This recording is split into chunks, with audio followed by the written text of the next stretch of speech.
بسم اللہ الرحمن الرحیم۔ انسانوں کے لیے جو چیزیں فتنہ ہیں ان میں سے ایک بڑا فتنہ گناہوں کا بھی ہے۔ گناہ چاہے ظاہری ہوں یا باطنی ہوں، گناہ چاہے وہ ہوں جن کا تعلق اللہ کی ذات سے ہے، اللہ کے حقوق سے ہے اور ان کی حق تلفی سے ہے، یا گناہ کا تعلق ان حقوق سے ہو جن کا تعلق بندوں سے ہے۔ اس کے نتائج اور اس کا انجام بہت خطرناک ہوتا ہے۔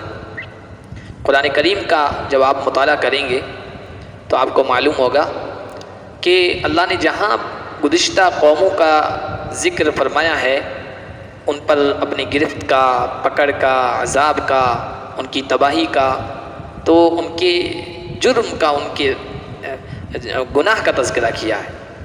ایک آیت میں آپ کے سامنے پیش کرتا ہوں۔ اللہ نے سورہ عنکبوت میں فرمایا فَكُلًّا أَخَذْنَا بِذَنبِهِ وَمِنْهُمْ مَنْ أَخَذَتْهُ الصَّيْحَةُ وَمِنْهُمْ مَنْ خَسَفْنَا بِهِ الْأَرْضَ وَمِنْهُمْ مَنْ أَغْرَقْنَا۔ ہر ایک کو ہم نے ان کے ذنب گناہ کی وجہ سے پکڑا۔ کچھ ایسے تھے جن پر ایک چنگھاڑ آئی، ان کے سینے پھٹ گئے، کچھ پر اوپر سے پتھر برسائے گئے، کچھ کو آندھیوں اور طوفانوں کے ذریعے سے تباہ و برباد کر دیا گیا، کچھ کو پانی میں ڈبو دیا گیا۔ تو اللہ نے فرمایا کلن اخذنا بذنبہ۔ گناہ کا اثر بہت خطرناک ہے اور گناہ کا انجام بہت ہیبت ناک ہے، بہت عبرت خیز ہے۔ اور ان گناہوں کی وجہ سے اللہ کا غضب اترتا ہے، غصہ اترتا ہے، اور ان گناہوں کی وجہ سے ظالم و جابر بھی مسلط ہوتے ہیں۔ حدیث قدسی ہے، مشکات شریف میں ابن حبان کے حوالے سے وہ روایت کی گئی ہے، مرفوعاً اس کو حضور کی طرف منسوب کرنا صحیح نہیں ہے، اس پر کلام کیا گیا ہے، لیکن اگلی کتابوں کے حوالے سے حضرت داؤد علیہ السلام کی زبور کے حوالے سے بات نقل کی گئی ہے، اور اس کو علماء نے صحیح قرار دیا ہے کہ اللہ تعالیٰ نے حضرت داؤد سے کہا تھا، زبور میں بتایا تھا کہ انا الملک، انا ملک الملوک، ملوک القلوب بیدی، میں بادشاہ ہوں، میں بادشاہوں کا بادشاہ ہوں، بادشاہوں کے دل میرے قبضے میں ہیں۔ وَإِنَّ الْعِبَادَ إِذَا أَطَاعُونِي، جب میرے بندے میری اطاعت کرتے ہیں، حَوَّلْتُ قُلُوبَ مُلُوكِهِمْ عَلَيْهِمْ بِالرَّحْمَةِ وَاللَّعْفَةِ، تو میں ان پر رحم کرنے والے بادشاہ بھیجتا ہوں، متعین کرتا ہوں۔ اور وَإِنَّ الْعِبَادَ إِذَا عَصَوْنِي، بندے جب گناہ پر اتر آتے ہیں، جرائم کرتے ہیں، میری نافرمانی کرتے ہیں، حَوَّلْتُ قُلُوبَ مُلُوكِهِمْ عَلَيْهِمْ بِالسَّخَطِ وَالنِّقْمَةِ، تو میں ان کے بادشاہوں کے دلوں میں غصہ، ناراضگی، سختی ڈال دیتا ہوں، ظالم و جابر بادشاہوں کو مسلط کر دیتا ہوں۔ فَسَامُهُمْ سُوءَ الْعَذَابِ، پھر وہ ان کو طرح طرح کے تکلیف دہ چیزوں میں مبتلا کرتے ہیں۔ فَلَا تَشْغَلُوا أَنفُسَكُمْ بِالدُّعَاءِ عَلَى الْمُلُوكِ، ایسے موقع پر بادشاہوں کے خلاف صرف بد دعا میں اپنے آپ کو مشغول مت کرو، وَلَكِنِ اشْغَلُوا أَنفُسَكُمْ بِالتَّضَرُّعِ إِلَيَّ، بِالذِّكْرِ وَالتَّضَرُّعِ إِلَيَّ، ایسے موقع پر مجھے یاد کرو، میری طرف متوجہ ہو جاؤ، اپنے گناہوں سے توبہ کرو، میں اکفکم ملوکم، ان بادشاہوں کی طرف سے تمہارے لیے کافی ہو جاؤں گا۔ یعنی اس حدیث میں جہاں ہمیں یہ کرنا ہے کہ ظالم بادشاہوں سے برات کا اظہار کرنا ہے، بیزاری کا اظہار کرنا ہے، ان تدابیر کے ساتھ ساتھ ایک سب سے بہترین تدبیر کی طرف اشارہ کیا گیا ہے کہ ایسے موقع پر اپنے گناہوں کی طرف دیکھو، اپنا محاسبہ کرو، اپنا جائزہ لو اور گناہوں سے توبہ کرو، تو میں اس صورتحال کو تبدیل کر دوں گا۔ اب یہ بیان کرنے کا مقصد یہ ہے کہ اللہ کی پکڑ، ناراضگی، ظالم و جابروں کا مسلط ہونا یہ گناہوں کی وجہ سے ہوتا ہے۔ گناہوں کی وجہ سے انسان اور بھی بہت ساری پریشانیوں میں مبتلا رہتا ہے، دل کا اطمینان اور سکون چھن جاتا ہے، عبادتوں کی لذت سے محروم ہو جاتا ہے، خاندانوں میں، سماجوں میں اور لوگوں میں آپس میں اچھے تعلقات، خوشگوار تعلقات سے بھی انسان محروم کر دیا جاتا ہے، یہاں تک کہ گناہ کی وجہ سے انسان روزی سے محروم کر دیا جاتا ہے۔ یہ تو حدیث میں ہے، ان العبد لیحرم من الرزق بذنب یصیبہ، بندہ رزق سے محروم کر دیا جاتا ہے گناہ کی وجہ سے، جس کو وہ کرتا ہے، جس کا ارتکاب کرتا ہے، یہاں تک کہ کوئی بھی گناہ ایسا نہیں ہے جس کے اثرات انسان کی زندگی پر نہ پڑتے ہو. تو گناہ انسان کے لیے بہت بڑا فتنہ ہے. اور طرح طرح کے گناہ اس وقت دنیا میں.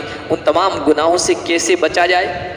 اس کے لیے سب سے پہلی تدبیر یہ ہے کہ یہ دل بٹھائیں کہ ان گناہوں سے جس ذات نے منع کیا ہے وہ بڑا رحیم ہے، وہ ذات بڑی شفیق ہے، بڑی کریم ہے. ان چیزوں میں ہمارے لیے نقصان ہے، ضرر ہے، اس وجہ سے منع کیا ہے. ایک بات یہ. دوسری تدبیر، گناہوں کا جو انجام ہے، گناہوں کی جو برائی ہے، گناہوں کی جو شناعت ہے، اس کے بارے میں جانکاری حاصل کرے. علم ہوگا، جانکاری ہوگی تو انسان گناہوں سے بچے گا. تیسری چیز، اللہ کی حیا. اللہ سے حیا دل میں آئے، ذہن و دماغ پر سوار ہو جائے. انسان کو حیا آتی ہے تو انسان اپنے بڑے کے سامنے کچھ نازیبا، نامناسب حرکت کرتے ہوئے بچتا ہے. یہاں تک کہ گھر میں چھوٹا بچہ ہے جو ابھی نادان ہے، اس کے سامنے بھی نامناسب حرکت کرتے ہوئے بچتا ہے. تو اللہ تو وہ ہے جو علیم بذات الصدور ہے، جو دل کی دھڑکنوں سے واقف ہے، جو آنکھوں کی چوریوں سے واقف ہے، جو سینے کے راز سے واقف ہے. اس سے انسان حیا نہ کرے. جب حیا آئے گی اللہ سے تو انسان خود بخود گناہوں سے بچے گا. تیسری چیز، نعمتوں کا استحضار. اللہ نے مجھے کتنی نعمتیں دی ہیں. نعمتیں انسان کے پاس باقی رہتی ہیں جب تک ان نعمتوں کا صحیح استعمال ہو، انسان گناہوں سے بچے. نعمتوں کے لیے گناہ آگ ہیں. جس طرح آگ سب چیز کو خاکستر کر دیتی ہے، جلا دیتی ہے، نعمتوں کے بھی خاتمے کا سبب بنتی ہے. گناہ کی وجہ سے انسان بے شمار نعمتوں سے محروم کر دیا جاتا ہے. یہ دل میں لے آئے گا تو انشاءاللہ گناہوں سے بچنا آسان ہو جائے گا. اسی طرح گناہوں کی جگہوں کے پاس جانے سے بچے.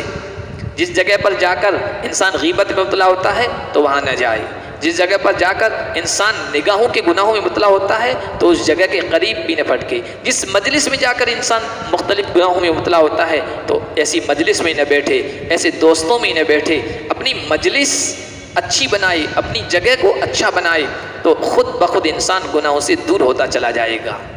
گناہوں کی مجلس سے، گناہ کرنے والے دوستوں سے تعلق ہوگا تو پھر گناہوں کا ارتکاب ہوگا.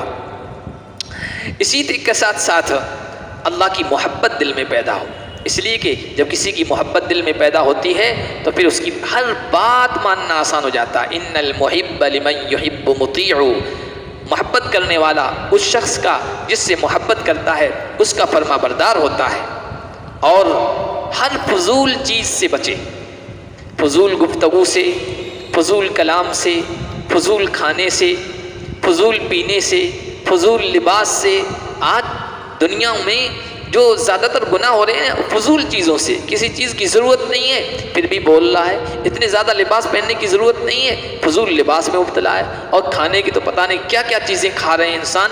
گھر سے باہر جا کر ان کے اثرات ہوتے ہیں کہ انسان گناہ کرنا اس کے لیے آسان ہو جاتا ہے اور نیکی کرنا مشکل ہو جاتا ہے. یہ چند تدابیر، ورنہ علماء نے 25-30 تدابیر نقل کی ہے. یہ اہم تدابیر اور اہم اسباب گناہوں سے بچنے کے میں نے بتا دیے ہیں. اگر ان کو ہم اختیار کر لیں گے تو انشاءاللہ گناہوں کے فتنے سے بچنا ہمارے لیے آسان ہو جائے گا. اللہ پاک ہم سب کو توفیق عطا فرمائے.